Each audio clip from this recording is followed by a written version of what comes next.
entonces estamos viendo la confusión carismática en el tema sobre la adoración y estamos haciendo algunas observaciones importantes en cuanto a la verdadera adoración. El mundo vive una vida tratando de ser feliz, viven buscando una vida alegre, ¿verdad? Y a través de la alegría la buscan a través de cosas externas, como la música. Entonces, los creyentes cuando ven a la gente allá afuera alegre con la música, entonces dicen, bueno, hay que poner música alegre también en la iglesia, ¿verdad? Para que la gente se alegre. Ahora entonces, pero esa es una idea falsa de tener una buena relación con Dios. Debemos de estar alegres porque hemos conocido a Dios, porque nos ha salvado y porque tenemos esa buena relación con Él. Ahora, las demás cosas externas nos pueden apartar de Dios. Ahora vemos la música. Bueno, me decía mi hermana que hoy, me dice yo, tratando de buscar algunas cosas esenciales acerca de la fe. A veces quiero oír música cristiana, pero allá por Canadá dice que casi que oye solo los reggaetones, la bachata cristiana, reggaetón cristiano, el rock cristiano, busca música sacra, se oye. Ahora entonces, y eso se debe precisamente a que las iglesias también se están conformando a los deseos del mundo. En Hebreos, en Romanos capítulo 12 es, ¿verdad? Romanos capítulo 12, versículo 1 y 2, dice que no nos conformemos al molde del mundo, ni a sus deseos. Ahora, el deseo del ser humano es quizás tener un acercamiento más a Dios, pero a veces buscando esos métodos o buscando las diferentes maneras como la gente externa sus buenos deseos de buscar a Dios, la gente va imitando y lejos de acercarse se aleja. Y hemos estado viendo acerca de algunos requerimientos o requisitos para la verdadera adoración. Y la verdadera adoración está precisamente, en primer lugar, la verdadera adoración la van a llevar a cabo los que son salvos. Un inconverso no va a llevar una verdadera adoración a Dios, porque precisamente hay algunos elementos esenciales en la vida de un creyente que lo hacen buscar esa adoración a Dios, que es el Espíritu Santo, por ejemplo. El Espíritu Santo, debemos adorar a Dios en espíritu y en verdad.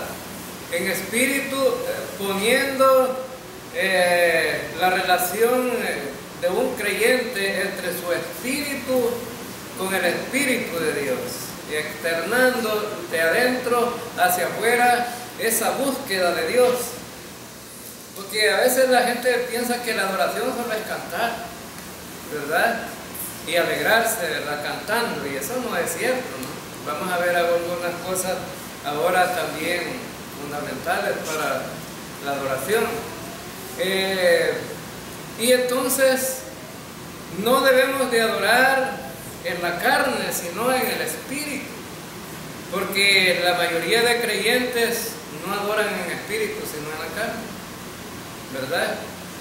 Bueno, a través de la música, y pues tocan la música y después de la música todos están tristes.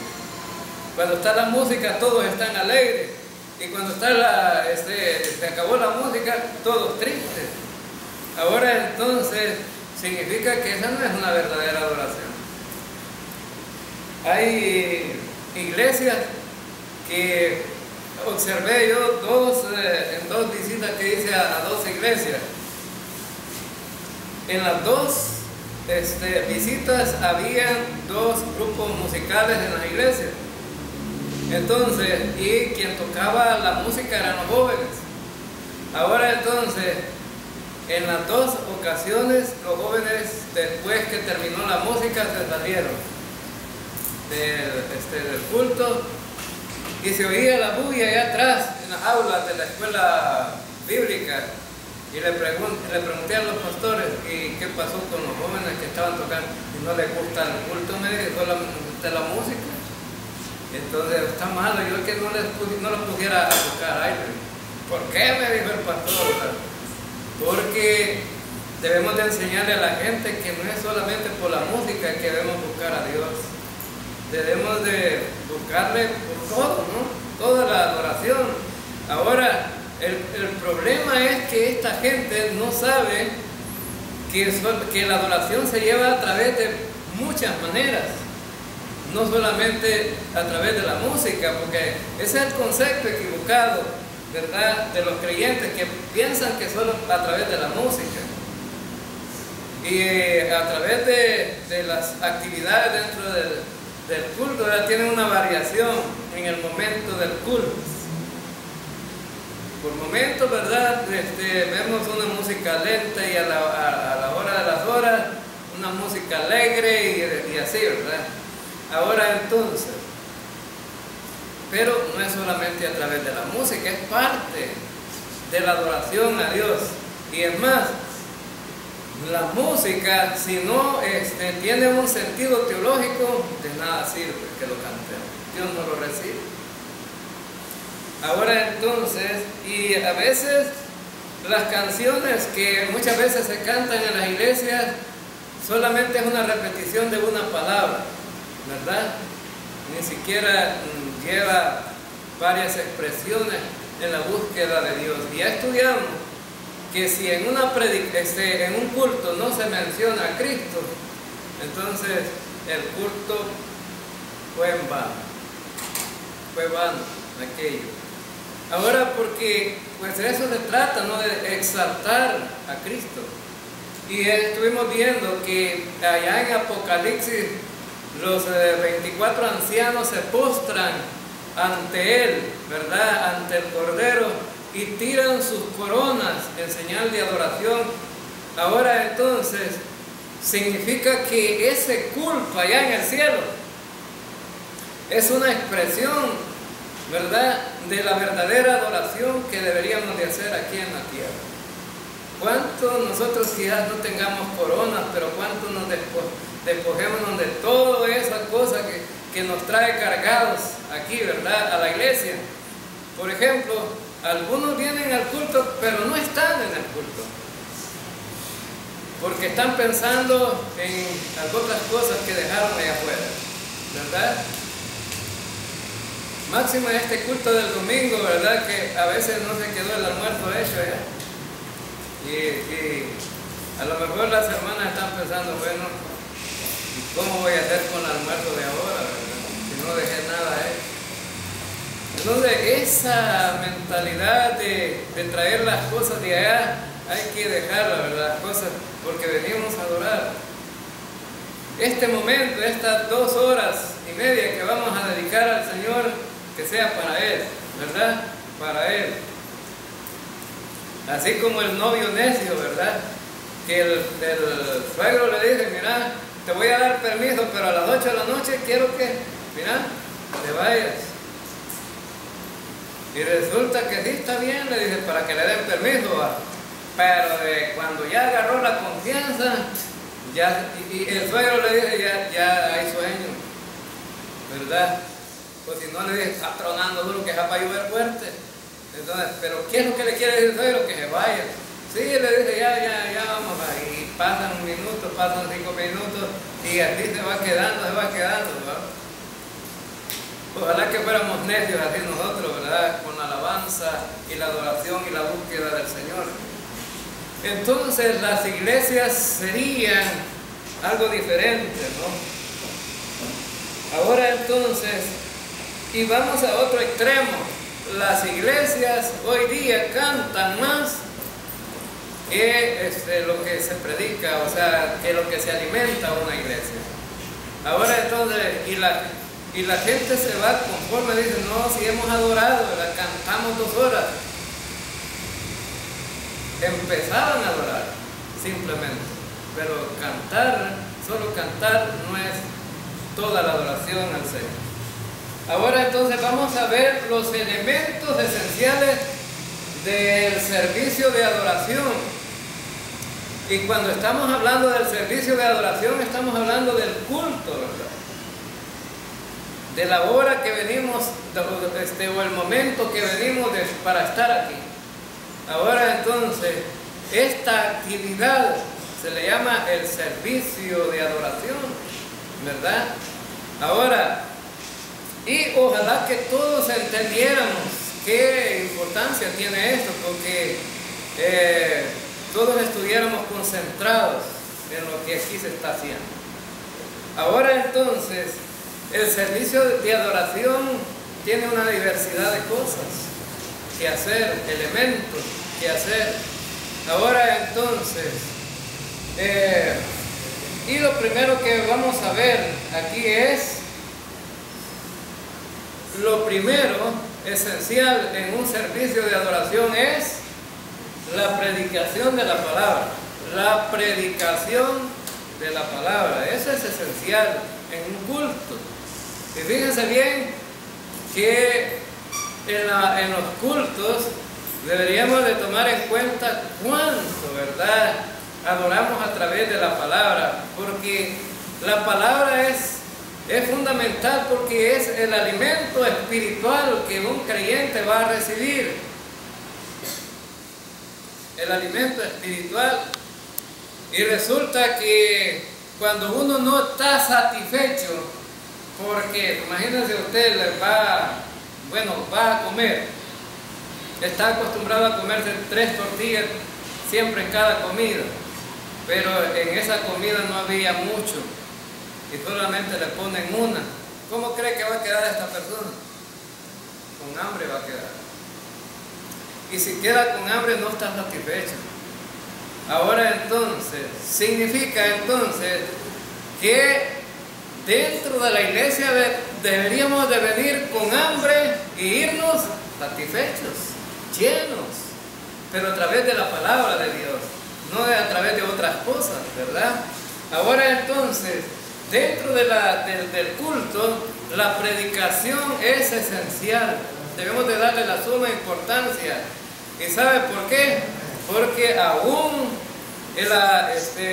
los apóstoles escribieron acerca de esto diciendo que, en la vida de los creyentes la palabra de Dios era la vitalidad para crecer, ¿verdad? Para crecer. Ahora, el apóstol Pedro dice, desead como niños recién nacidos la leche espiritual, refiriéndose a la palabra. El apóstol Pablo dice, ¿verdad?, refiriéndose en la carta a los Efesios también a la enseñanza, dice, para que crezcáis por ella. Pedro dice lo esencial al nacimiento de un creyente, la leche espiritual, pero Pablo dice para que crezcan, para que maduren, para que no sean niños. Entonces significa que los apóstoles pudieron percibir la importancia que tiene la palabra de Dios, ¿verdad? Y por eso nosotros nos enfocamos aquí con relevancia, ¿verdad?, la enseñanza de la palabra. Ahora entonces, allá en Estados Unidos me dice mi hijo, ahora los creyentes allá no aguantan una predicación de 45 minutos, porque para ellos lo esencial es cantar y cantar y cantar. Entonces, y hasta los pastores se acomodan y dicen, no hay que predicarles mucho para no aburrir a los creyentes. Ahora porque tienen una idea equivocada, se trata de aburrir, sino de alimentar. Si nosotros tenemos el concepto de alimentar, ahora, ¿qué es lo que está? Cuando nosotros estamos aquí, hermanos, ¿verdad? La tarea de un pastor es alimentar al rebaño, no es entretener al rebaño, ¿verdad? Alimentar al rebaño significa darle la palabra de Dios. Entonces, porque el rebaño requiere, ¿no?, alimentación espiritual. Ahora entonces, vamos a ver una de las predicaciones del apóstol Pablo. Y vamos a ver comparadas con las predicaciones de este tiempo. Ahora veamos. En Hechos capítulo 20, versículos 7 al 10, dice: el primer día de la semana reunidos los discípulos para partir el pan. Cuando habla de partir el pan, ¿se trata de qué? De la Santa Cena o de la comunión. Pablo les enseñaba habiendo de salir al día siguiente y alargó el discurso hasta la medianoche. Ahora, hermanos, ¿cuánto aguantarían de aquí a la medianoche la predicación? ¿Aguantarían ustedes después de todo el día y continuar la tarde, verdad? No se sabe a qué horas empezó allí el sermón, pero dice que se alargó hasta la medianoche el sermón, porque Pablo se estaba despidiendo de las iglesias de esa zona y iba a salir para Jerusalén, y allá pues lo iban a agarrar preso, ¿no? Ahora entonces, y Pablo dice, bueno, es decir, no se aburría predicando la palabra. Él dice, bueno, necesito decirle todo lo que deba decirle a esta gente para que estén listos. Porque en ese capítulo, ¿saben qué es lo que Pablo les advierte a los pastores? Es más, era una predicación, era una reunión donde había todos los pastores, los ancianos de la zona ahí, de las iglesias. Y entonces, él quería dejar, bueno, en buenas manos a la iglesia, pero necesitaba darle consejos a los pastores. Y él dice, bueno, porque vendrán lobos, les dice, después de mi partida, queriendo devorar al rebaño. Entonces, por eso Pablo les ve la importancia de la predicación aquí en esta ocasión. Dice, bueno, Pablo les enseñaba habiendo de salir al día siguiente y alargó el discurso hasta la medianoche. Y había muchas lámparas en el aposento alto. ¿A dónde estaban? En la segunda planta, como decimos nosotros aquí, ¿verdad? Ahora, donde estaban reunidos, y un joven llamado Eutico, que estaba sentado en la ventana, rendido de un sueño profundo, por cuanto Pablo disertaba largamente, vencido del sueño, cayó al tercer piso abajo y fue levantado muerto. Y démosle gracias a Dios que nosotros estamos en la primera planta aquí, hermano. Si no, ¿cuántos estuvieran ya muertos? Todos los que duermen.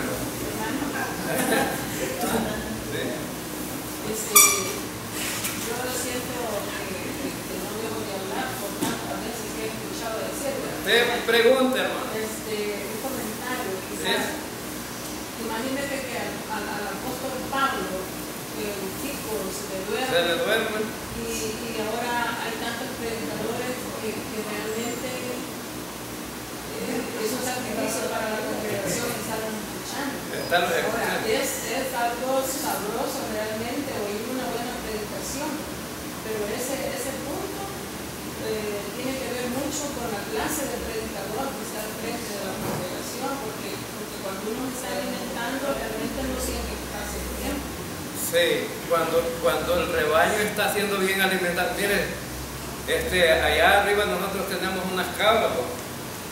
Yo les he hecho un potrero ahí, está verde, no quieren comer. Voy a cortar unas ramas de espina, llenas de montes, de las tiro. Miren cómo comen, ¿va? Entonces digo yo, qué tontas estas cabras, la comida que no tiene espina no la quieren. Pero, ¿por qué es que desean esa comida? Porque para ellos es nutritivo, ¿no? Ahora entonces, a lo mejor aquí cuando nos ponemos al frente, muchos de nosotros no somos elocuentes, ¿verdad?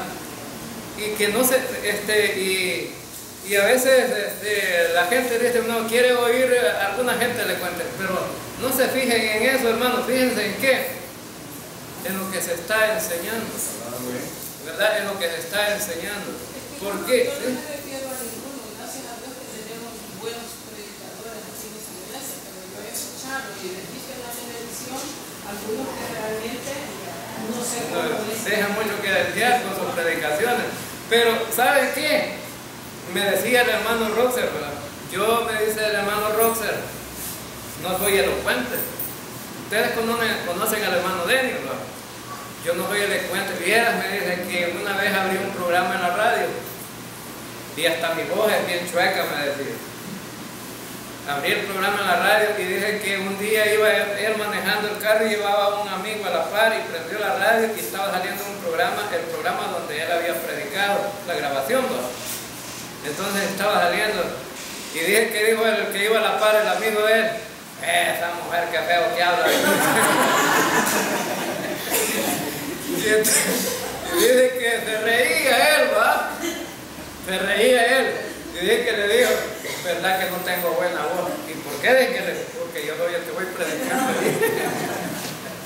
Ahora entonces, pero, ¿sabe qué? Cuando hay buen alimento, la gente debe de estar deseando más.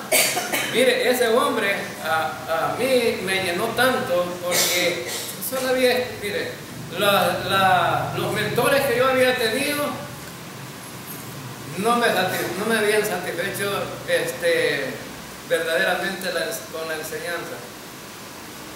Yo me mantenía en la iglesia y oía un mensaje de la teología de la liberación y decía, yo vengo de aquel rincón allá, viviendo la guerra, las balas que a cada rato nos metían debajo de la cama, los helicópteros que llegaban a ametrallar y las pipas de gasolina al lado de la casa de uno. Usted no cree que si le hubiera caído un proyectil a esas pipas nos hubiéramos quemado todos.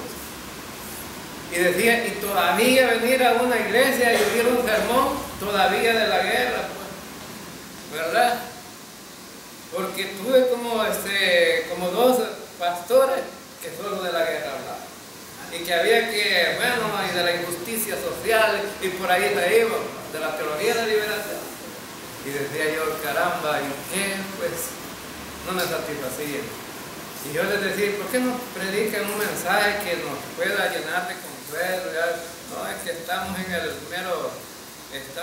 mero, me decía, en el mero momento propicio para estas predicaciones.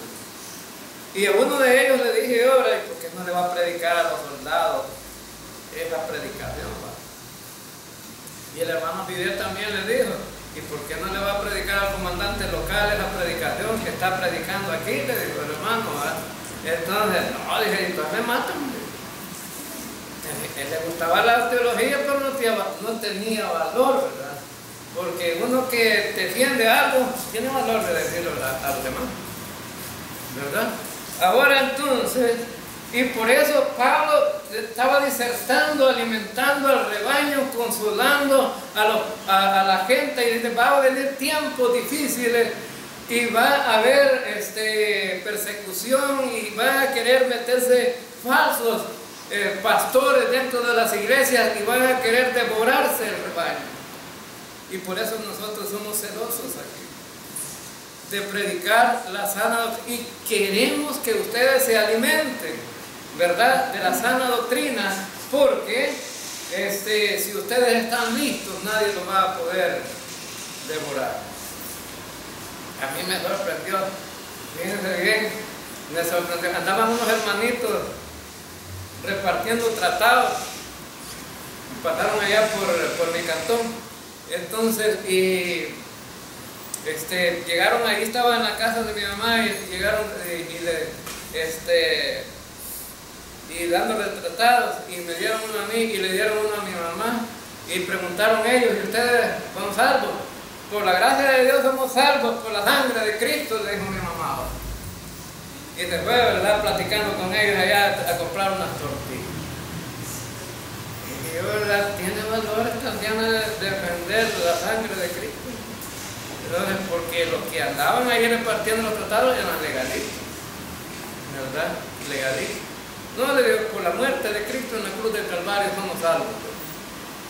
Porque ellos preguntaron, ¿y ustedes son salvos? Sí, le digo, no somos salvos. Pero ellos no creían. No creían. Ahora entonces, Pablo estaba advirtiendo a la gente en ese momento de que iban a venir tiempos difíciles. Y este joven se cayó. Porque dice que ahora vemos entonces que a los jóvenes deberíamos de ponerlos en la segunda planta, ¿verdad? A oír el mensaje. Pero miren lo maravilloso que es Dios, ¿verdad? Maravilloso que es Dios. Es un Dios de gracia. Entonces descendió Pablo, dice, y se echó sobre él. Y abrazándole le dijo, no os alarméis, pues está vivo. ¿Qué hizo Pablo? Lo fue a revivir allá. Se echó sobre él, lo abrazó y recobró vida, ¿verdad? Ahora entonces, la palabra de Dios es esencial en la vida de los creyentes. Y por eso es que nosotros siempre les estamos diciendo a ustedes, gracias a Dios, hermanos, que los que están aquí son obedientes. Han entendido que requieren este alimento espiritual, porque antes la escuela dominical la hacíamos con 15, lo más, 15. De ahí, a la hora del culto, venía la carrera todo el mundo, ¿verdad? Ahora tenemos casi, ¿verdad?, digamos el 60% de los creyentes de esta iglesia en la escuela dominical. Y es esencial porque ustedes, cuando crezcan, van a ver la diferencia cuando uno crece y van a poder hablarle a los demás, y de esa manera es como la iglesia. El Evangelio del Reino, Israel. El Evangelio del Reino fue predicado para Israel. En Mateo 4:17 dice, desde entonces comenzó Jesús a predicar y a decir, arrepentidos porque el reino de los cielos se ha acercado. El mensaje inicial de Jesús fue que se arrepintieran, así como Juan el Bautista predicaba el Evangelio del reino, y pues el enfoque era el arrepentimiento. Ahora entonces, estamos estudiando los dos libros de los reyes, y solo cuando uno estudia la historia de Israel a través de esos dos libros se puede dar cuenta que por qué Jesús tenía este mensaje. ¿Por qué Jesús tenía este mensaje? Porque si vemos en Israel y Judá hacían lo contrario de lo que Dios les había dicho. Se habían vuelto idólatras, habían dejado el verdadero Dios, se habían vuelto a las costumbres paganas, adoraban ídolos y les presentaban ofrendas. Ahora entonces, ¿y de qué tenían que arrepentirse los judíos? De eso. Tenían que arrepentirse de eso, cambiar de forma de pensar con respecto al Dios verdadero y a los dioses falsos. Tenían que dejar los ídolos, tenían que cambiar esa forma de creer de ellos, porque agarraban un ídolo y pensaban que estaban adorando al verdadero Dios, ¿verdad? Ahora entonces ellos tenían que arrepentirse, y este era un mensaje para Israel, porque recuerden que Jesús vino ¿a qué? A establecer el reino. Él venía. Cuando ahí vemos a los testigos de Jehová predicando acerca de esto, es porque ellos se consideran judíos, en primer lugar, y en segundo lugar, el enfoque es el Evangelio del reino. Ahora entonces, y dice Mateo capítulo 10, versículo 6, sino ir antes a las ovejas perdidas de la casa de Israel. ¿Para quién era el mensaje? Porque a los discípulos, a los apóstoles, Jesús les prohibió que no fueran a los gentiles a predicarles, ni a los samaritanos. Les dijo, vayan a la casa de Israel, es decir, un mensaje para los judíos, arrepiéntanse porque el reino de Dios se ha acercado. ¿Y quién era el que se había acercado? Era Jesús. Ahora, veamos otro versículo que también en Mateo 10:5. A estos 12 envió Jesús y les dijo, les dio instrucciones diciendo, por camino de gentiles no vayáis, y en ciudad de samaritanos no entréis, y si no id antes a las ovejas perdidas de la casa de Israel. Ahora entonces, el enfoque era un mensaje para Israel. Versículo 10 dice, versículo 7 dice, y yendo predicar diciendo, el reino de los cielos se ha acercado. En estos versículos vamos a hacer un resumen de cómo es la diferencia entonces entre el evangelio de la gracia y el evangelio del reino. El evangelio del reino, los recipientes eran los judíos. Número 1, los judíos. El mensaje era, ¿cuál era el mensaje? El reino de los cielos se ha acercado. Y también que había que cambiar de forma de pensar. Y entonces vemos ahí, y también cuando dicen el reino de los cielos se ha acercado, estaban hablando de un Mesías vivo, de un rey que venía a sentarse al trono. Ahora entonces, pero en el evangelio de la gracia, ¿no? Veamos ahora algo sobre el evangelio de la gracia. Recipientes del evangelio de la gracia para todo el mundo, para todo el mundo, porque no me avergüenzo del evangelio, porque es poder de Dios para salvación a todo aquel que cree, judío primeramente y también al griego. Es decir, que el enfoque del mensaje del evangelio del reino es para todos, para toda la raza humana. Entonces, hay una gran diferencia, ¿no? El enfoque del reino, del evangelio del reino es para judíos, y el enfoque del evangelio de la gracia para todos, incluyendo a judíos y gentiles. De los gentiles son todas las naciones a nivel mundial que no son judías. Los judíos ya sabemos que es la nación de Israel, pero los gentiles somos todos nosotros, todos los pueblos y naciones. Ahora entonces, y vemos aquí que, entonces el apóstol Pablo inicia predicando este evangelio aquí, que es poder de Dios para salvación. Allá en el evangelio del reino no se estaba predicando salvación.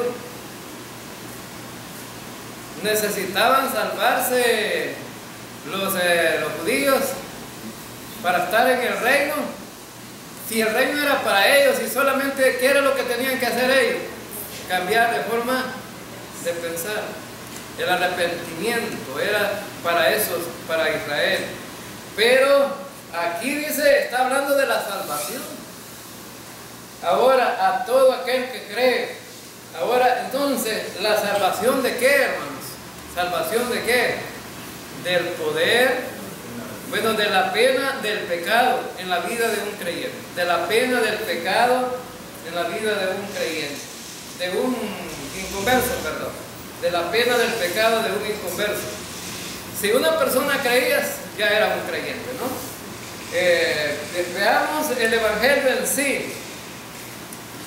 Además, os declaro, hermanos, el evangelio que os he predicado, el cual también recibisteis, en el cual también perseveráis.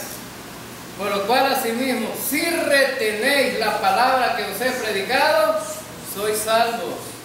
Si no creísteis en vano, porque primeramente os he enseñado lo que asimismo recibí, que Cristo fue muerto por nuestros pecados conforme a las Escrituras, y que fue sepultado, y que resucitó al tercer día, conforme a las Escrituras. Este es el Evangelio que Pablo había predicado.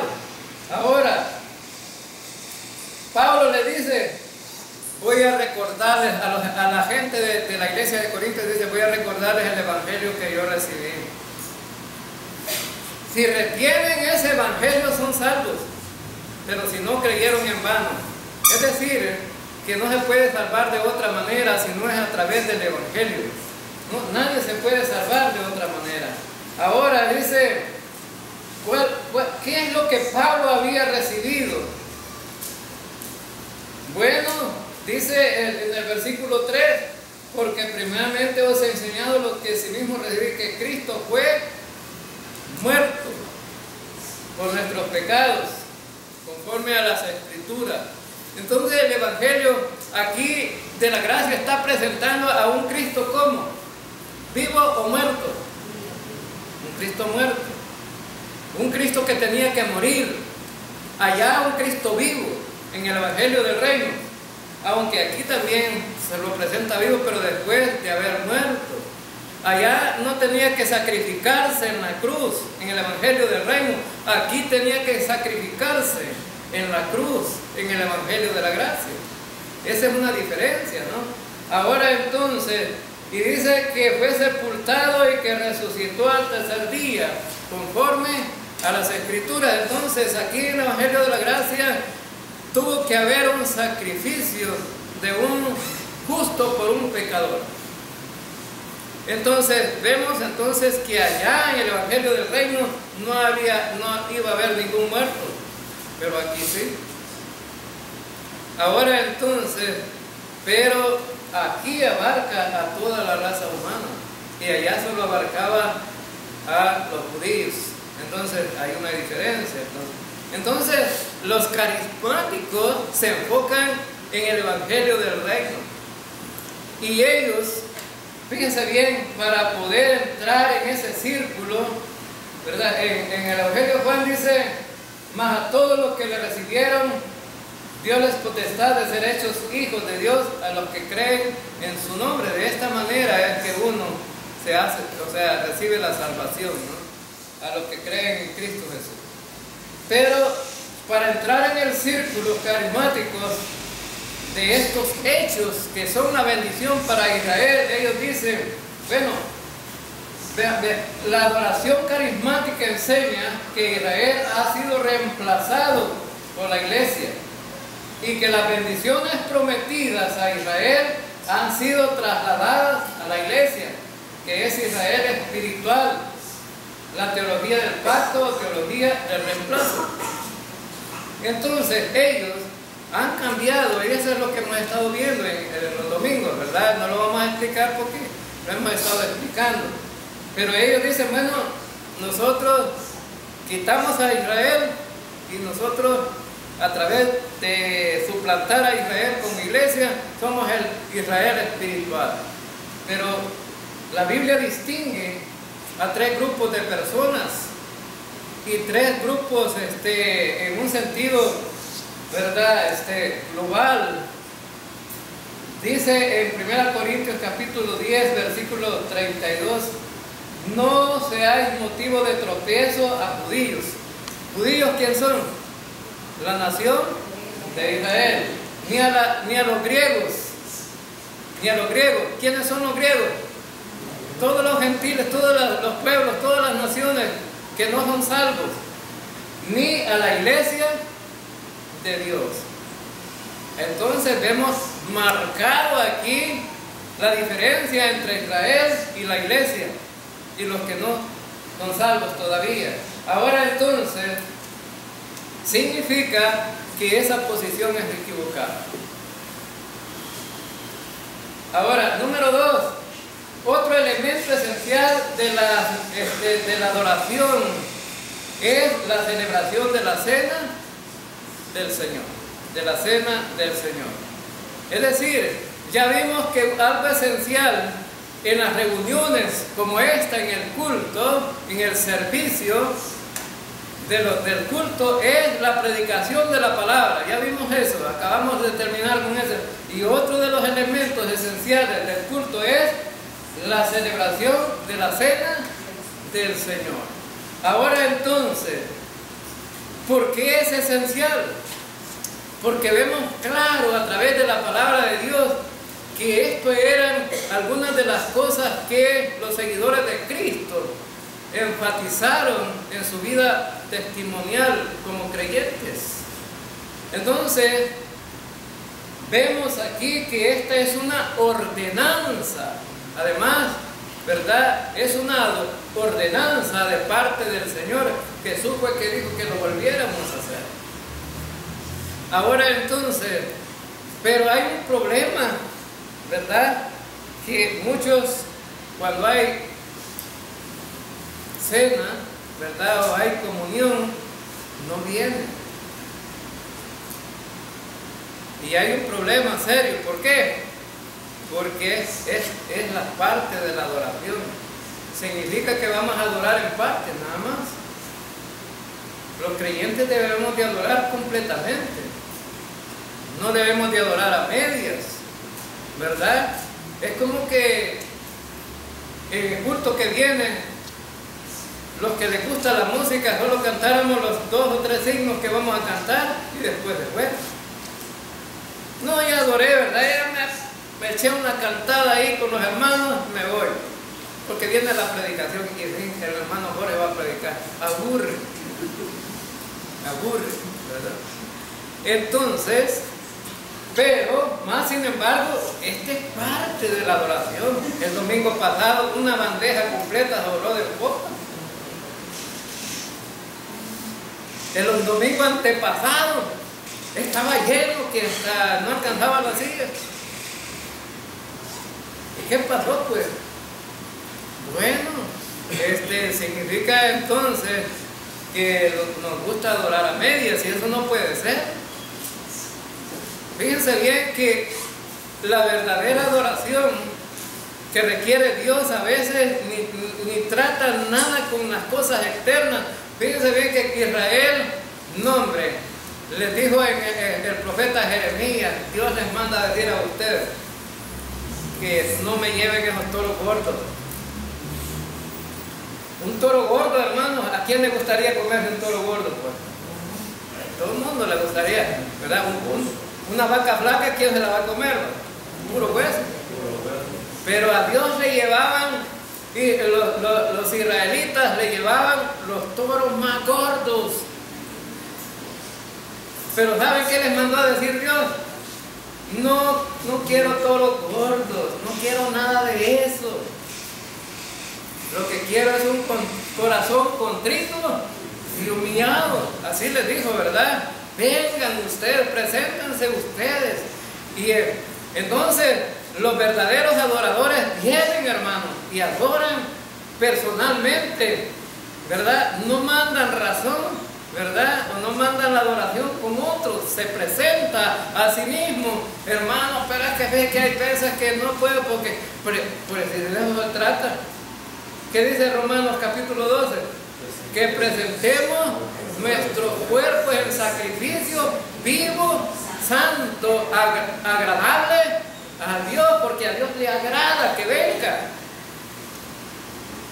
Y sobre todo cuando usted hace un sacrificio es mejor todavía. Porque el problema que nosotros vemos aquí, no, cuando tenga el tiempo desocupado, sí, cuando usted mire, no dice, mire, fíjese que el tiempo no me va a alcanzar, levántese más temprano.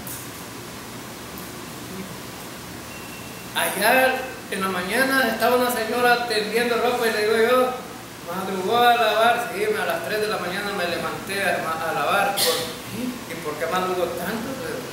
Es que si no nos hago tiempo para ir al culto. Es creyente. A las 3 de la mañana se levantó. Pues mire, yo me quedé pensando verdaderamente esta mujer está haciendo un sacrificio, ¿no? Porque ¿quién se quiere levantar a las 3 de la mañana, verdad? Es el mejor sueño de la madrugada, 2 de la mañana hasta las 5 de la mañana es el mejor sueño que hay, ¿verdad? Ahora entonces, si tú haces ese esfuerzo por sobrepasar todos los obstáculos y vienes a alabar a Dios, entonces eso es lo que le dijo Jeremías al pueblo. Yo no quiero, porque la gente a veces se enfoca en otras cosas, en las cosas externas. Las cosas externas. Y dice, bueno, cuando sea posible, ¿verdad? De la ganancia que me queda voy a dar un poquito más de dinero. Es bendición para la iglesia que venga el dinero para pagar los gastos que hay, ¿verdad? Para pagar los gastos. Y hoy en diciembre de los aguinaldos, hermanos, echen un poquito más. Porque a lo mejor va a quedar a cero, ¿verdad? Pero resulta que sí, eso todo el mundo, los inconversos lo hacen, ¿verdad? A mí, un señor me salió y me dijo, mire, ¿usted va a la iglesia? Sí, voy a la iglesia. Mire que yo no voy a ninguna iglesia, ni a la católica. Antes iba a la católica, pues no voy. Y me quedo pensando, me dicen que es necesario que yo le mande una ofrenda al Señor. Y el Señor está en todas las iglesias, así que tómeme, me daba 5 pesos. Y lo venía a echar cuando eran colones, y lo venía a echar yo ahí. Me lo tajaba él y no era creyente. Y eso lo hacen hasta los inconversos. Pero no quiero decir que no den dinero, hermano, échenle bastante. Pero son cosas, pero Dios quisiera que tú estuvieras, que tú te presentaras, ¿verdad? Eso es lo que el Señor quisiera. Ahora entonces, fíjense bien qué hacían los hermanos. En primer día de la semana reunidos los discípulos para partir el pan. Pablo les enseñaba habiendo de salir al día siguiente y alargó el discurso hasta la medianoche. Ya el pasaje que leímos, ¿verdad? Ahora entonces, pero una de las cosas principales que ellos hicieron, ¿para qué se habían reunido? Para partir el pan. Ahora entonces, el primer día de la semana. Ahora, después de haber subido y partido el pan y comido, habló largamente hasta el alba y así salió. Es decir, que primero habían celebrado ¿qué? La cena. Primero celebraron la cena y después predicó. Ahora entonces, pero la cena era esencial. Ahora entonces, en 1 Corintios capítulo 11, versículos 23 y 24, un pasaje que lo leemos siempre, que celebramos la cena del Señor.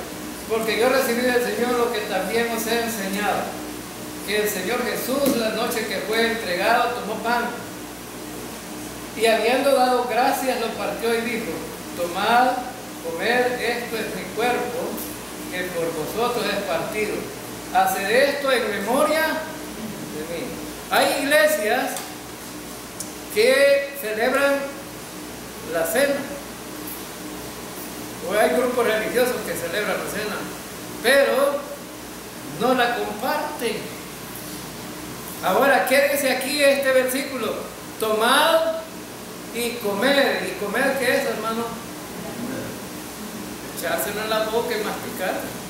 Eso es comer.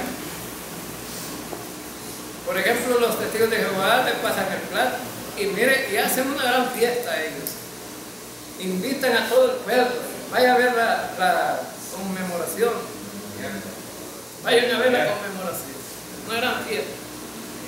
Pero solo le pasan el plato a los hermanitos ahí. Y me imagino que a los más peleones de lejos.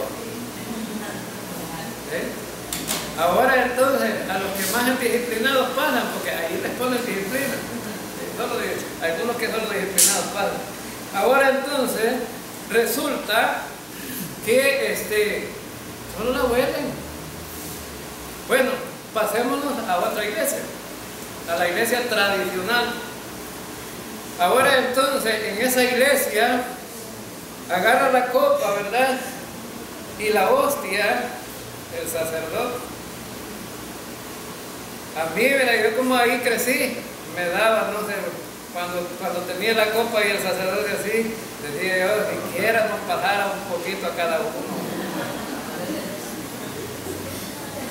Entonces, este es el sacrificio vivo y santo, dice, ¿verdad? Bueno, el sacrificio, ahora, pero luego viene, se come la hostia y se toma el traguito, ¿verdad? Ahora, ¿y a los demás qué les da? Solo la hostia. ¿Y el vino? ¿Qué pasó con el vino? Pues es una celebración en medio. Él dice, tomad y comed. Tomad y comed. Ahora entonces significa que los que están en el servicio, ¿verdad?, de adoración, deben de compartir, deben de ser participantes. Ahora entonces, es una ordenanza. Yo no sé por qué los creyentes se van el día de la comunión, ¿verdad?, que no quieren participar, y si no vienen a participar están despreciando a Dios, están despreciando el sacrificio de Cristo. Allí dice, haced esto en memoria de quién, en memoria de mí, pero ahí dice, es la memoria de Cristo. Ahora entonces significa que si no comparte, entonces está despreciando a Cristo, ¿verdad? Entonces, qué tremendo, ¿no? ¿Cuánto a menudo se celebra esto? Cada primer día de la semana, pero esto no es una regla para la iglesia hacerlo así. Bueno, ayer le pregunto a mi hijo, ¿celebran la cena ahí del Señor ahí en donde está? Sí, me dice, a veces les agarra loco que todos los domingos y a veces solo una vez al mes, a veces todos los domingos. Bueno, pero no es malo. Me pregunta, ¿y será malo? No es malo. Y todos los domingos lo quieren hacer, pues bien, ¿verdad? Entonces, para aquellos que no les gusta la cena del Señor, sería bueno agarrarlos de sorpresa, ¿verdad? Bien, yo voy a terminar con esto, la alabanza y la adoración, aunque va a quedar pendiente algo aquí, la alabanza y la adoración a Dios. Entonces, veamos, y perseveraban en la doctrina de los apóstoles y en la comunión unos con otros, en el partimiento del pan y en las oraciones. Ahora, la doctrina está hablando de qué, hermano? De la predicación de la palabra. La comunión está hablando de qué? De la cena. Y en las oraciones también es